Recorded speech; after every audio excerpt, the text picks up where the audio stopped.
Okay, welcome to the next episode of Gringos RS. Today my guild member Maxilis and I will be showing you how to do deeper Banuta. So to start out, to make sure you can get access to where we're going to be going, you want to make sure you have Ape City all the way complete. You'll need Children of the Revolution complete, and then you'll need to be on Mission 5 of Wrath of the Emperor to get access through the Gate of Experience. So you'll go to Port Hope and go down on the south side and start running all the way to the east. And if you don't have the map completely exposed, you'll see this first bridge here and get confused by it. I do most of the time. But make sure you go to the second bridge, head up of it to the north, and then there'll be two holes here, one off to the southwest and then one north to the east, and you want to go to the northeast one. Make sure you bring a shovel and a rope, or at least the rope spell. I use the rope spell instead of carrying a rope on me. I know a lot of people carry the multi-tools, and that'll work just fine. So now you're in deep Banuta, -1, and you're going to want to head to the Gate of Experience, which you can now pass having access through Mission 5 of Woda. And normally there'd be a letter there saying who's on what floor. Luckily for us, it was pretty empty the whole time we were there, so we were able to hunt -2, -3, and -4. So you're going to want to skip this floor if you're doing a duo hunt, because it's not that great. If you're solo, then it's fine. And so here we are at -2. When you come down here, you're going to bring 550 to 650 ultimate mana potions, 700 great fireballs, and 700 thunderstorms. And then you're going to bring about a backpack of garlic necklaces, because the life drain here waves that are done by Medusas can hit very hard. I forgot my backpack of garlic necklaces, and this was my first time here, so kind of bear with me as I learn the spawn. So now you go down, and this is -3, and you're going to start by going north to this first little room, and you're going to have one person pull this room and one person pull the room to the northeast, as you can see up there, which I will go pull right now, while Maxilis is going to pull that room, and his name is John, and so I'll just be referring to him as John for the rest of the video because it's easier to say.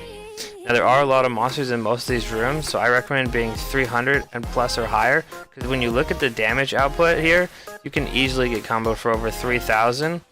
So you want to make sure you're always wearing the right kind of resistances, 100% earth protection, and then your gill necklaces will help a lot.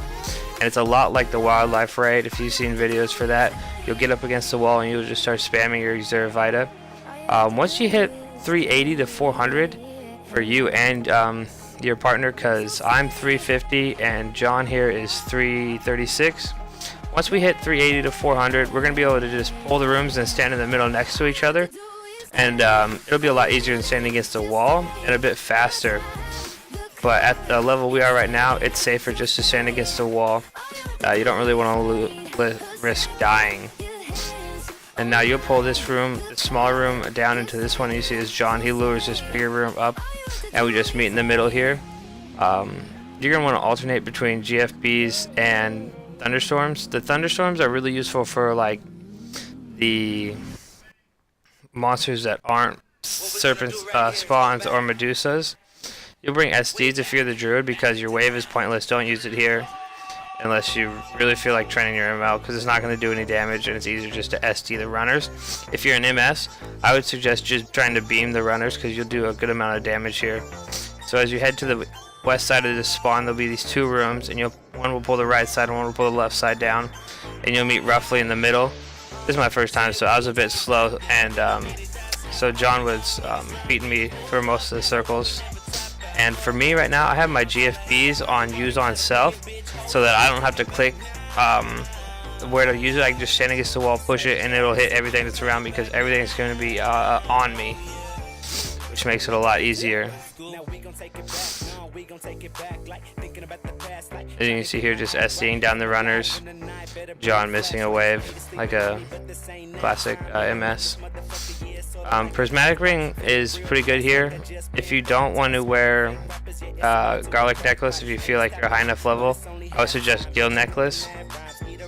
And now I'm going to pull this south room here, and there will be a lot of monsters in this room that I'm pretty sure. Up into the north and meet John, so that with his monsters. I would suggest imbuing your shield with tier 2 or tier 3, whichever you have access to, for earth protection as well. I didn't get a chance to before we went on this hunt, but I feel like it would have a great impact on it. Always make sure you have crit. And at this spawn, if you want to trade out your Gil hood for a yellow heart mask with a +4 magic level imbuement, I could see it being worth it with your shield imbued, so that your spells hit a bit harder and you heal yourself a bit more, and then you're still getting that extra protection from your shield. Now that's pretty much it for this floor. We're going to be skipping the southwest pole because it's a bunch of different monsters, so we're going to fast forward here, and you're not going to want to clear those earth elementals either. I got lost there a little bit, but you're going to pass up the phantoms and the nightmares, and there's a couple ghastly dragons. So this is a pretty big room, so be careful when you're pulling it. And your MS is going to pull everything from the hallway into there, and you'll just meet up with him. Stand against the wall. Make sure you use your spells. I'm not sure, but for my MS brought his Thunderstorm UE. I think Hell's Core could be just fine here as well. It's not going to clear things like the Soul Eaters, which I got myself trapped here. And you can see it's not that dangerous when you're trapped. There's a lot of Soul Eaters. It wasn't a full trap full of Medusas and Serpent spawns. Let's take a look at the loot here as we slow it down.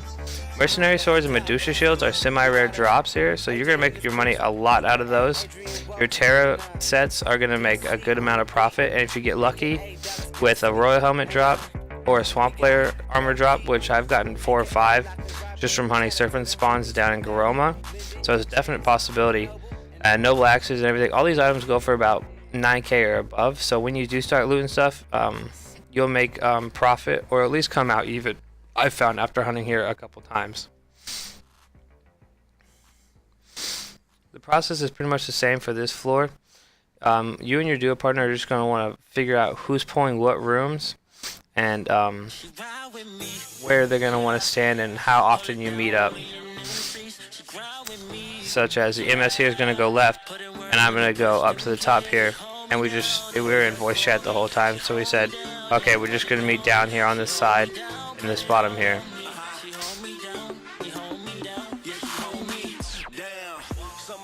You can task here for killing in the name of very well. It'll help you get your tasks done a lot faster than anywhere else. I believe you can do Hydras, Medusas, and Serpent spawns. Take up all 3 task slots with 1 hunting spot. And so if you need to grind your tasks and you're a high enough level and say you just put them off, I would suggest coming here and definitely doing this a lot. You can hunt here solo as well. It's just not as fast and it's not as great XP, but you will profit if you hunt here solo. You're going to want to beware for spikes and stuff on the ground that'll stop you from walking. There are a couple of those that I didn't see and got me by surprise.